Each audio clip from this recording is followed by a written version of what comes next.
Assalamu alayk ya Aba Abdullah al-Hussein alayhi salam.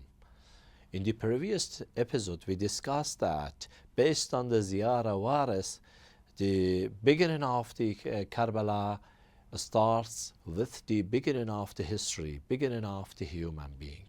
Today in this episode I would like to discuss that not only the beginning of the Karbala is not limited in the land of the Karbala, but it dates back to the beginning of the humanity and beginning of the history, but also it never ends, it never finishes on the land of Karbala. But the message of Karbala and the event of Karbala continues till to the end of the history of the humanity. When we study the philosophy beyond what happened on the day of the Ashura, we see that Imam Hussein alayhi salam tries to make this event continuous. That's why we see in the Sirah of the Ahlul Bayt alayhi salam, they try to make the Karbala alive.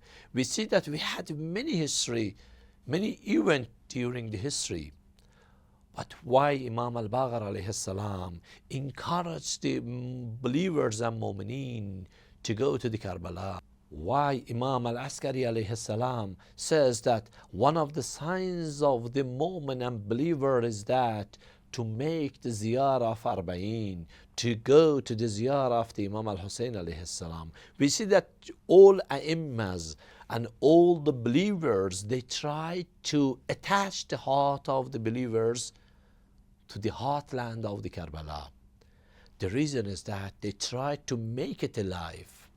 So we see that that's motto, that famous hadith, whether to be authentic or not, because according to some research, maybe it is not authentic. But by the way, we see that it is abstracted from the teachings of the Karbala, that every land is Karbala and every day is Ashura, as well as it is narrated from Imam al-Sadiq alayhi salam. Here I'm not talking about the authenticity of this hadith.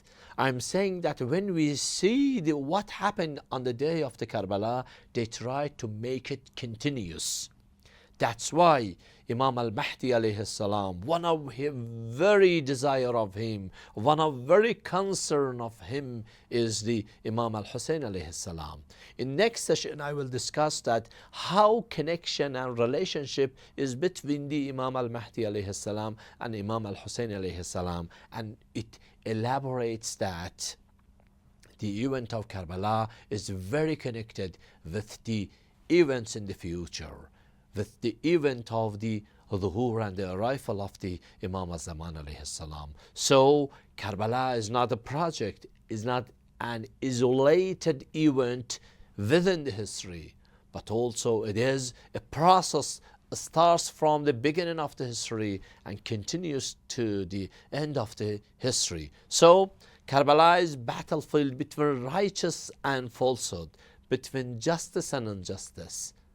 But it is not only in the land of the Nineveh in Iraq, took place in the 60s, but also even in today in our daily life, we are in battlefield facing the Karbala, whether we have to choose that, whether to stay with the Imam Hussein alayhi salam side or to stand with the injustice community.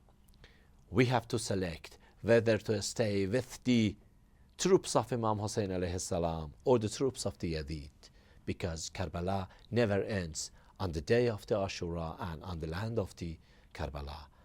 أعظم الله أجورنا وأجوركم بمصاب الحسين عليه السلام.